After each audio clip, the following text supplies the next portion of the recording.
ছোট রানীমা চান পৌষ পার্বণ উপলক্ষে মাকে পিঠে পুলি পায়েস নিবেদন করতে। তো আমাদের হাতে তো বেশি সময় নেই, আপনারা মন্দিরের রান্নার ঠাকুরকে বলে দিন, ওনারা যেন সেই মতো ব্যবস্থা করেন। হ্যাঁ হ্যাঁ নিশ্চয়ই। মা গো, দীনদয়াল মশাই। মা, মা গো, মা, মা বামদেব ঠাকুর এ আমাকে কিসের শাস্তি দিচ্ছে? মা কিসের শাস্তি দিচ্ছে? এই এতগুলো দিন আমি এই মন্দিরে কাটালাম, বামদেব ঠাকুর যা বললো আমি সব করলাম, কিন্তু কিন্তু এ কি পরিণাম হলো আমার? মা, আমি যে সর্বহারা হলাম। মা, দীনদয়াল মশাই, দীনদয়াল মশাই, আপনি এখানে এভাবে? কোথায় যাব বলতে পারেন? কি মুখ নিয়ে বাড়িতে ফিরবো আমি? আর কদিন বাদে পৌষ পার্বণ, সকলের বাড়িতে বাড়িতে কত উৎসব, কত পুজো, আর আমার বাড়িতে যে এক ফোঁটা অন্ন নেই। সবাই না খেতে পেয়ে কি অবস্থায় আছে কে জানে। দীনদয়াল মশাই, এভাবে ভেঙে বললে চলে নাকি? দেখুন, বামাচরণের লীলা বোঝার সাধ্যি আমাদের কারণ নেই। তিনি যে কোন উদ্দেশ্যে আপনাকে এখানে রেখে দিয়েছেন তার উত্তর একমাত্র ওনার কাছেই আছে। ভরসা রাখুন, বামাচরণ ঠিক আপনাকে আপনার বিপদ থেকে মুক্ত করবে।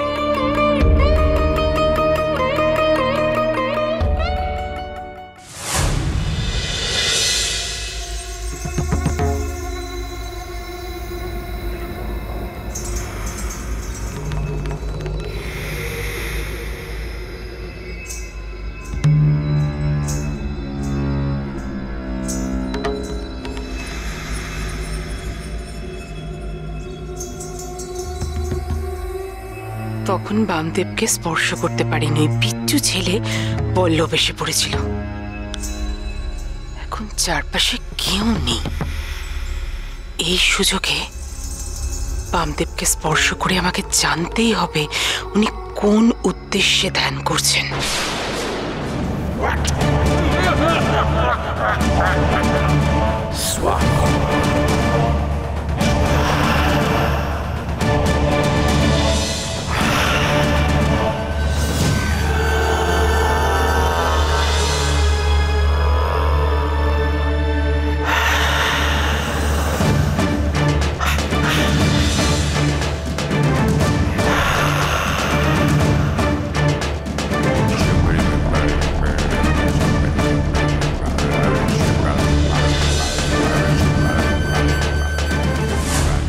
হরিহর পান্ডা বলেছিল এই সময় বামদেবকে স্পর্শ করলে তার মৃত্যু ঘটবেই।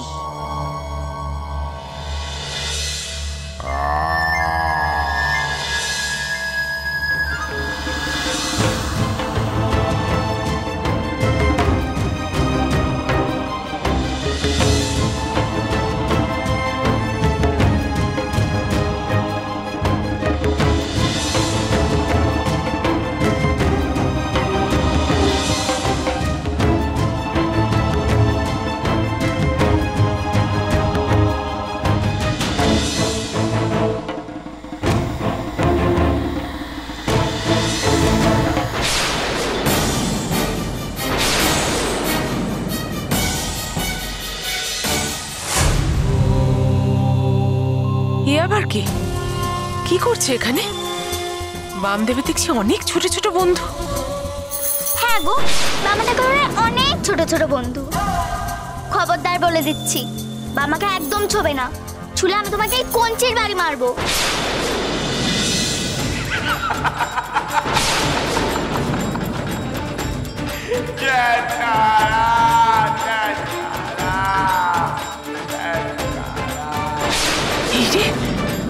বামদেবের ধ্যান ভেঙেছে, আমি পালাই।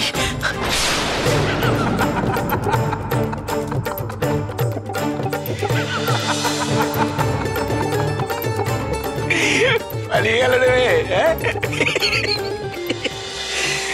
হ্যাঁ? শোন রে বে, শোন শোন, আমি বরং এখন যাই রে, ওই দীনদয়ালকে একটু দ্বারকা নদীর তীর থেকে হাঁটিয়ে নিয়ে আসি।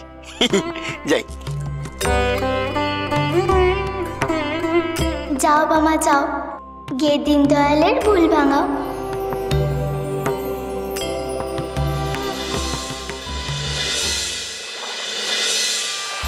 আমার মনে এখন বেড়ানোর স্বাদ নেই গো ঠাকুর। আমার ভেতরটা জ্বলছে, প্রচন্ড জ্বলছে। তোমার কাছে আমি আশা নিয়ে এসেছিলাম যে তুমি আমাকে এই বিপদ থেকে মুক্তি দেবে, কিন্তু কিন্তু না। আমার বোন, আমার ভগ্নিপোত, তাদের রাজবাড়ি ছেড়ে আমি তোমার পায়ের তলায় আশ্রয় নিয়েছিলাম, কিন্তু কিন্তু তুমি আমাকে সাহায্য করলে না, আমার আমার সংসারকে বাঁচালে না। ভেবেছিলাম এই বিপদ থেকে তুমি আমাকে বাঁচাবে, কিন্তু না। কেন এমন করলে ঠাকুর, কেন? কি হয়েছেটা কি? তখন থেকে এক কথা বলেই চলেছে। ওরে বাবা, দেখ না, সামনেটা দেখ না, প্রকৃতির একটু শোভা দর্শন করলে। আমার বড় মার কৃপায় দ্বারকার জলটা কি সুন্দর, দেখ একবার ঠাকুর। আহা দীনদয়াল, এই সমস্ত বিষয় সম্পত্তি নিয়ে কি হবে গো? ওই সম্পত্তি তুমি নিয়ে এসেছো না ওই সম্পত্তি তুমি নিয়ে যাবে? যাবে না, তার থেকে নিজের মুক্তির কথা ভাবো গো। আপনার উপর আমার প্রচন্ড রাগ হচ্ছে ঠাকুর, প্রচন্ড। আর এই রাগ নিয়েই আমি চট্টগ্রামে ফিরে যাব। কাল পরেই আমি যাত্রা শুরু করব।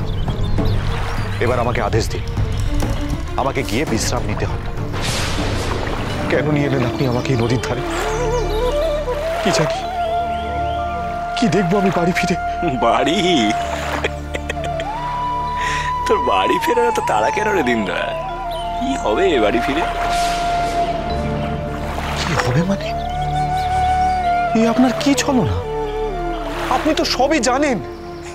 কি জানি, ওই মামলা, মামলার দিন তো চলে গেছে গো, আর কি হবে? দিন পার হয়ে গেছে মানে? আমাকে তো হাকিমের সঙ্গে গিয়ে যোগাযোগ করতে হবে। ও মা, হাকিম তো সেই চট্টগ্রামে গো। তারাপীঠ থেকে চট্টগ্রাম যেতে 7 দিন লাগে। হ্যাঁ, আমি চট্টগ্রাম কি করে যাব? চট্টগ্রাম তো এখান থেকে অনেক দূর, অনেক দূর। যাবে কেন গো? তুমি তো এসেই গেছো সেখানে। কি বলছো তুমি ঠাকুর? তোমার কি মাথা খারাপ হয়ে গেছে নাকি? এরকম ভুল বকছো কেন? তবে তাই হলে তাই, আমি ভুল বকছি তো আমি ভুল বকছি। লোকে আমাকে খ্যাপা বলে, তাহলে আমি খ্যাপা। কিন্তু ভাবতে তো দোষ নেই দীনদয়াল, ভাবতে তো দোষ নেই গো। ভাবো দেখি ভালো করে, চোখ বন্ধ করে ভাবো গো। বন্ধ করো, চোখ বন্ধ করো। ভাবো দীনদয়াল, সেই তারাপীঠে দ্বারকা নদীর তীরে দাঁড়িয়ে তুমি ভাবো দীনদয়াল, যে চট্টগ্রামে তুমি তোমার বাড়ির সামনে দাঁড়িয়ে আছো দীনদয়াল। ভাবো।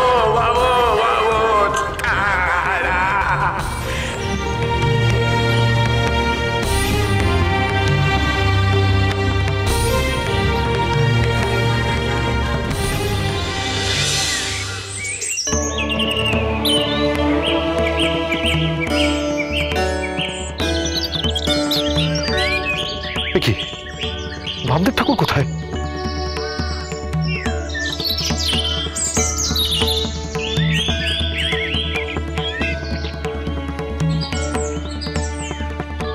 কি এ তো দ্বারকা নদীর তীর নয়।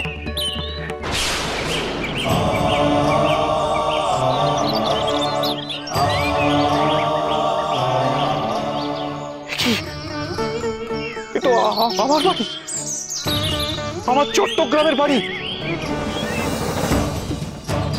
কিন্তু বামদেব তো কিছুক্ষণ আগে আমাকে দ্বারকা নদীর সামনে নিয়ে গিয়েছিল, কিন্তু সেখান থেকে আমি এখানে। বামদেব তুমি আমাকে কি লীলা দেখাচ্ছ গো? কি সত্যি আমার বাড়ি, আমার নিজের বাড়ি, আমার মহাপীঠ।